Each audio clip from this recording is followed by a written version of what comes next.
Midday Newsline with Glenn Carter. Good afternoon.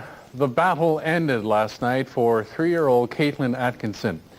The Kemptville youngster died at 8 o'clock, 28 hours after heart-lung transplant surgery at Pittsburgh's Children's Hospital. Her parents were with her when she passed away. Midday Newsline's Leanne Cusack tells us more about this courageous little girl who didn't have the strength to fight any longer. She was a beautiful little girl who stole the hearts of those who knew her and won the hearts of complete strangers. Caitlin Atkinson spent almost a year fighting for life. The triplet had a rare disease that hardens the lungs and puts pressure on the heart. A heart-lung transplant in Pittsburgh was her only hope for survival, but it wasn't enough. Hours after the surgery, her new heart stopped. She was placed on a special machine to keep her alive. Unfortunately, this technology was not enough to sustain her.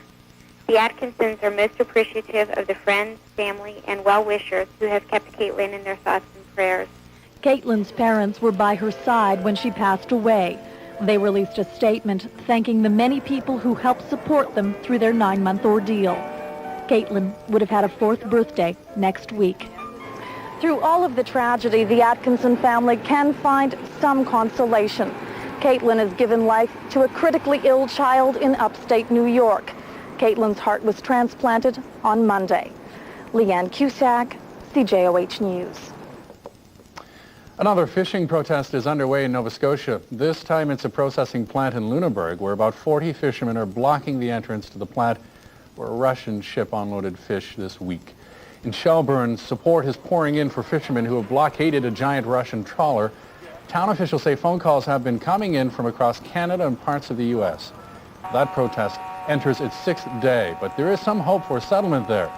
Federal officials will meet today with organizers of the protest. Federal Fisheries Minister Ross Reed wouldn't call the talks negotiations when he appeared on Canada AM this morning. But he did say that the agenda is flexible for the talks. The agenda is wide open. It is a meeting to discuss what needs to be discussed, and we'll see how it goes from there. I mean, Keith, I'd like to end this thing. Sure. I'd like, as best I can, to be able to address the concerns of those fishermen. They face some very difficult times that we in Newfoundland have seen and times that people across the region have seen, and unfortunately we'll see more of. A year ago next month, an Ottawa policeman shot one man and killed his brother. Ontario Special Investigation Unit is still studying the incident. It has not said whether Constable David Nurse will be charged. The shooting happened in this Lower Town high-rise and left 35-year-old Frank Chartier dead with a bullet in the heart. His younger brother, Jacques, has recovered from a gunshot wound to the shoulder. The Chartier family declined comment, but the policeman's lawyer calls the delay in this case a travesty of justice. I think once a decision is made, this will at least put everything to rest. Once they articulate the reasons for making their decision, I think that's key at this point. The public has a right to know, and it's long overdue. On the international front, Israel was to have silenced its guns targeted at South Lebanon today to give villagers a chance to flee to safer ground to the north. But some witnesses said the shelling continued this morning, the 4th day of an Israeli assault against suspected PLO bases in South Lebanon. The shelling has created tens of thousands of refugees. Day 4 of Operation Accountability and no quiet on the front, as Israel is pounding dozens of villages in southern Lebanon with heavy artillery and precision bombing. Here, an F-16 strikes at a village whose residents had been warned to evacuate. More than 150,000 Lebanese have now fled their homes, most heading north towards Beirut. And that is what Israel intended, a flood of refugees to put pressure on Lebanon to suppress the Hezbollah guerrillas who use southern Lebanon as their base. Prime Minister Yitzhak Rabin has repeated his pledge that there will be no peace and quiet for Lebanon if there is no quiet in northern Israel. Israel is interested in security and tranquility on both sides of the border. In the meantime, the Israeli government, faced with mounting international pressure, continues to say this operation will not last much longer. I think we are talking in terms of days, not weeks, not months. In fact, the intensity of the assault seems to have slowed the guerrilla rocket attacks on northern Israel, even though many innocent Lebanese civilians are having to pay the price. Mark Litzke, ABC News, Tel Aviv. Residents of the flooded American Midwest are wondering today how long the levees will last. The Missouri and Kansas rivers have peaked. Now the sandbag barriers are all that stand in the way of thousands of homes and businesses and huge tracts of farmland being flooded. The good news is drier weather is expected, and in the washed-out states, it will take any good news they can get. In Grafton, Illinois, the bills are piling up. Overtime for work to save the water plant, the fire department, to run the city boats that carry residents stranded by high water. We probably got $18,000 in that, and that don't sound like much money to Chicago, but to little old Grafton, that's a lot of money, and we keep just mounting bills and mounting bills right now. The bills are just going to get bigger when the water goes down. The visitor center will need thousands of dollars worth of repair, as will the sewer plant and water plant and city streets now under 18 feet of water. It is a story repeated up and down the Mississippi River Valley. Airports, sewer plants, roads and bridges are water damaged. A big problem in smaller towns, they may lose part of their tax base. They'll need to fix city services when residents frightened by floods refuse to return. A recent federal emergency management meeting drew in dozens of Missouri River town officials anxious to get federal help. The best they can get, though, is 75% of the cost to repair public property. The rest they'll have to find on their own. Aaron Hayes, ABC News, Grafton, Illinois. Thousands of people were expected to attend mass rallies in Italy today to protest the latest wave of bomb attacks there. 3 firefighters, a police officer, and a civilian died when a car exploded in Milan. 20 people were injured. Just under 50 minutes later, another blast shook central Rome. A car bomb damaged the back of a church used by the Pope in his role as Bishop of Rome. John Paul toured the damaged site today. A second blast in Rome destroyed part of a 7th century church. Nearly 20 people were hurt in those explosions. No one has claimed responsibility yet. Italy's main labor groups call for rallies and a general strike to denounce the assault. The Boston Celtics and the rest of professional basketball are mourning today the death of one of their own. Celtics captain Reggie Lewis died yesterday in Boston after collapsing for the second time in 3 months while on the court. The 27-year-old was shooting baskets at the team's practice facility when he was stricken. Lewis collapsed during an NBA playoff game in late April, but there was differing medical opinions on whether he had a heart problem. And here's a story with a happy ending. It begins with a ferry ride off the coast of British Columbia and a man who fell overboard. He survived, and his story is bizarre. Just pure luck. I mean, there were so many things. The jacket helped a lot. The warm water helped so much. There were just so many things that were in my favor. He drifted all night long with the tide, watching shooting stars on a crystal clear night. He was sick when he fell off the Queen of Vancouver at about 11:30 at the northern end of Active Pass. It was 7:15 Monday morning at the north end of Orcas Island when he was spotted by a sports fisherman and rescued. When the sun was coming up, when I had been in the cold water, I realized how cold it was. I knew my hands were numb and my feet and my legs were numb. And I started to drift a bit, I guess. I always knew that I was looking for activity and looking for boats moving or looking for people on shore. That's how close I was, and that's why it was so frustrating. Bob Lord was on the second deck, the higher deck of the Queen of Vancouver, when he felt very ill. He went upstairs and got some bromo, came back downstairs and got sick in his truck. He then got out of his truck and walked towards one of the large windows on the car deck. He says he retched violently, leaning far over, and he fell into the water. Linda Lord and daughters Devon, age 7, and Kate, who is 3, are thankful that Bob made it. I try not to think about what could have happened, so we're just being very thankful that he's safe and that he was strong enough and the water was warm enough. Bob Lord says that his watch is still ticking. Later on in the show, financial advice from Heather Snipper, and when we come back, Kathy's here with a look at how some kids are having fun today and tell us about the weather. We'll be back in about 30 seconds. Children aged 6 to 12 are in Canada recuperating from the Chernobyl nuclear disaster. They were staying with host families for 6 weeks. Today they got acquainted with Canadian RCMP. They went for wagon rides and bounced in the hay. And they also learned a thing or two about what a blacksmith does. Picnic was organized by Bell Northern Research. Speaking of happy and smiling kids today, that's where we find our Kathy. Hi. Hi. Do you guys have anything to say? Hi.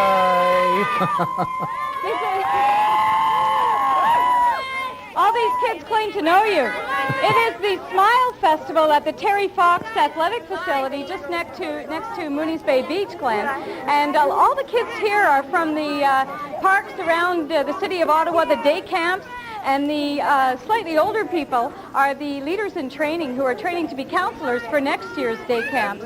So it's a great day of puppet shows and water slides and crafts and lots of fun here at Terry Fox. And it will be going on all afternoon. Current temperature now stands at 27 degrees with the wind out of the southwest, very light. It's 5 kilometers per hour. It's quite a muggy day. Pressure is steady, and the UV index will be high this afternoon at 8.2. Take a look around the region for you at the current temperatures. Partly cloudy conditions, Maniwaki and Pembroke this hour. Sunshine into Montreal, as well as Kingston, Trenton, and Watertown.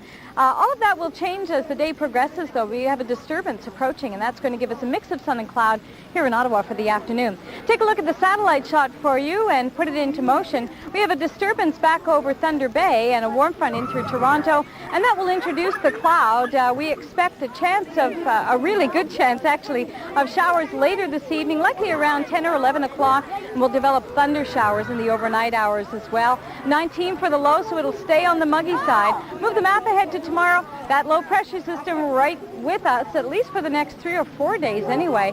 Looks like daytime highs will be close to about 25 degrees. Take a look at the 5-day forecast for you. It seems to repeat itself pretty much over the next couple of days. Showers developing late this evening with an overnight low near 19. Tomorrow, look for showers, thunder showers possible, a high of 25, and then scattered showers as that low progresses slowly to the east, Glen, and daytime highs through the weekend at about 25 degrees. KD, Yes? you're not the only chaperone there today, are you? No, there are a few others, but it's kind of a free-for-all kids' day here. It's a lot of fun. Everybody seems to be enjoying themselves. Thank goodness for that. Thanks a lot. We'll talk to you later in the show. Catch up to you later. Okay.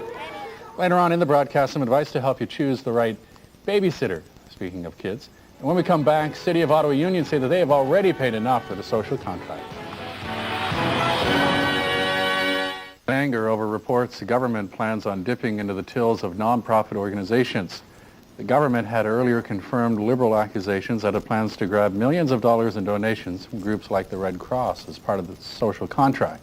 This morning, Ray said his government won't be touching a nickel of charitable donations, reversing his government's position. The government still hasn't ruled out funding clawbacks from organizations that receive money from the government. Here at home, City of Ottawa Union say that when it comes to the social contract, they have already paid enough. Erin McKelvey on that. Hi there. City of Ottawa workers haven't had a raise in 2 years. Their union insists that's enough of a sacrifice to exempt them from the social contract. My membership's pay scales have been frozen at 1991 rates. And so we've already paid our dues. We've had our own social contract with the city. And all we've asked the minister, like I said before, was to consider that for 1993. After a trip to Toronto to press that case at Queen's Park, Union Brass put the odds of dodging provincial cutbacks at 50-50, even though the Premier's office promised only to consider their plea. At City Hall, it's a standoff between Ottawa and its 1,700 inside and outside workers. No talks to trim the city payroll are scheduled. If it stays that way, the social contract kicks in this weekend. And with no help from the mayor to plead Ottawa's case at Queen's Park, the unions are not in a talkative mood. One of the main problems is developing a sense of trust and working together as a partnership. And had we gone together, I think that would have gone a long way towards that. But it seems we're still in separate camps, and it's certainly not conducive to really successful negotiations. Erin McKelvey, CJOH News. The newly formed National Party has acclaimed a candidate for the upcoming federal election in Lanark-Carleton is Jacques Rybacha, the operator of a bed and breakfast in Poland just west of Carleton Place. Rybacha is a former deputy reeve. He's the party's first candidate chosen in Eastern Ontario. Well, it seems it is a frequent theme, residents struggling to maintain their neighborhood against the threat of development that they don't want. Well, it's being played out again, this time in Ambleside Park in West End, Ottawa. Last night, about 500 people from the area heard about a city plan which, if approved, could turn their green space into another high-rise. Not surprisingly, they're giving it a thumbs down. Matt Cowan on that. Ambleside Park, quiet, green, and a potentially surplus park according to the Ottawa Property Department. What's that mean? Well, it means if City Council agrees this park is no longer needed, it will be sold and likely made into another high-rise like its neighbors.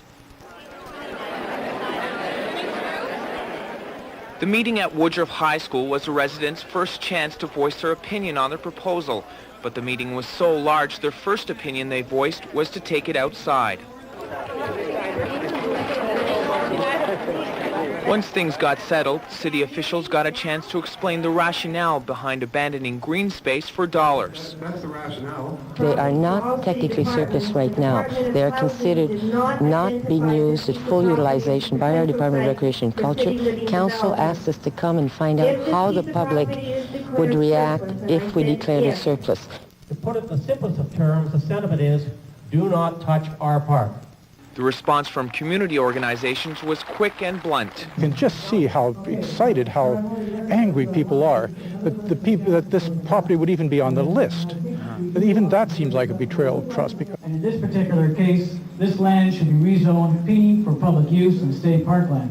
Already, Richmond Ward Councillor Alex Cullen and the City Mayor Jacqueline Holtzman have come out on side of these playground protesters. But it won't be until late September before Council hear the Property Department's official report. Matt Cowan, CJOH News.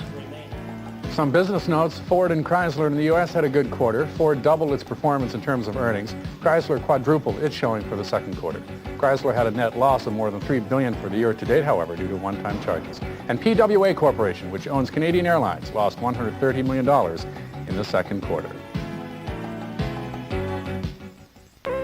The anxiety over choosing a babysitter, but it doesn't have to be an exercise steeped in fear and concern. There are ways to ensure the person you are hiring to look after your kids is the right person for the job. First installment today of a two-part series on picking a babysitter. Carol and her husband Rick are leaving their 2-year-old twins with their 16-year-old neighbor Kara, who babysits for the children often. It's Kara's job to get the kids settled as their parents prepare to leave. Bye. Some parents won't use traditional babysitters at all. I have a problem trusting anybody with my most prized possession. We're afraid. We only leave her with family or one very good friend. But experts tell us you don't have to be afraid. If parents do their homework, they can find a good babysitter outside the family. You want the person to be very reliable and a responsible person, and one that is trained.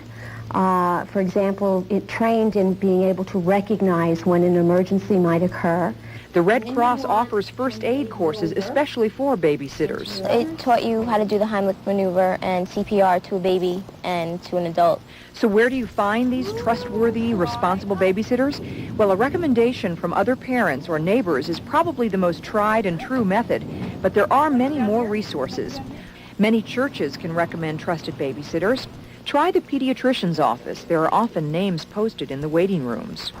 Your local YMCA or YWCA often has a child care service. Look at the bulletin boards in your local library. And you can even try the Girl Scouts or Boy Scouts. How old should the sitter be? The answer may surprise you. We start them at age 11.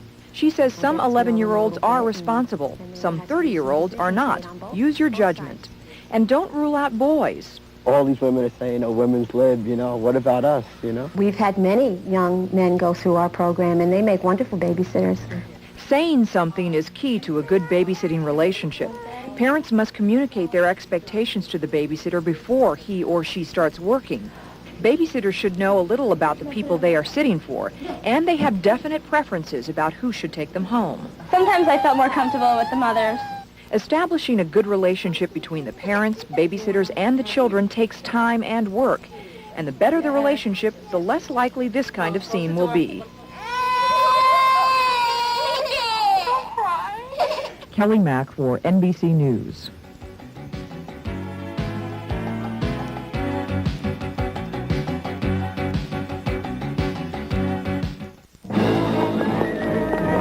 Right? Well, often we neglect our financial stakes. Heather Snippers here to tell us why that isn't a good idea, and that's certainly not a way to ensure financial health I like to take the summer and forget about that kind of stuff. What kind of things should we be checking on throughout the summer? Well, I think it's always a good idea basically to do what I call a check-in. Most people tend to look at finances at the beginning or the end of the year for those who actually do it. And it's always a good idea halfway through the year to see how your plans are going. And a lot of things can change, too. I mean, you can move, you can have a new addition to the family, you can lose an addition to a family, a child moves out on their own. So all these kinds of things, I think, really have a huge impact on your financial situation virtually from one day to the next. And it's a good idea to check them out.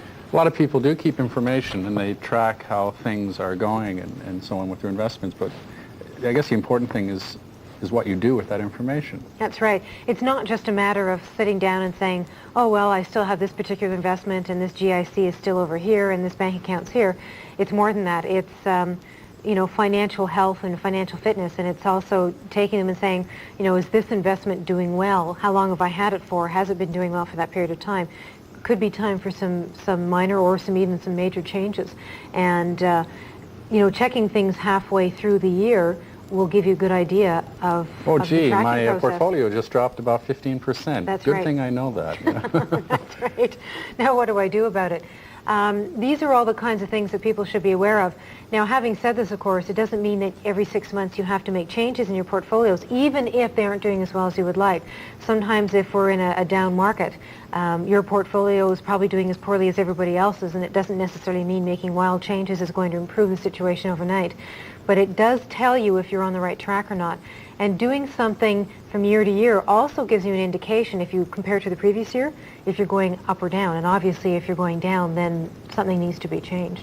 I need a lot of help with stuff like that. When people do need help, who would they turn to? Somebody like yourself? Or Certainly, a financial planner. Some of the banks now are offering these little financial quizzes where you can go in and fill out a little form and see how your financial health is. But I would have to say, generally speaking, financial planners are the person you would turn to. Okay, thanks, Heather. You're welcome. Some financial advice tonight on Newsline as well. Caroline Meehan looks at buying or leasing a new car, which is the best option for you. Also at 6, the treasures you'll find up the Gatineau on a family outing, and learn about Ottawa's unique Festival of Smiles. 6 here on CJOH TV. Oh, and a note, Ottawa police are asking motorists to stay away from the Hunt Club Bridge for the next several hours. An accident there has cut power to traffic lights. Police say it will take time to clear the accident and restore power. They suggest motorists use Hogsback instead of Hunt Club Bridge. And speaking of Festival of Smiles, let's go back to Katie. That's where we are, Glenn, at the Terry Fox Arena. The kids have finished lunch and they're on their way now. Looks like a great afternoon, too, for the festival with a high near about 27, 28 degrees should do it. Pretty muggy, though. We look for the clouds to roll in and late evening showers. Thunder showers possible overnight with a low of 19 and back up to 25 with showers tomorrow. Thanks, Katie. See you later. Thank you for joining us. Have a great day, and we'll see you tomorrow. Bye-bye.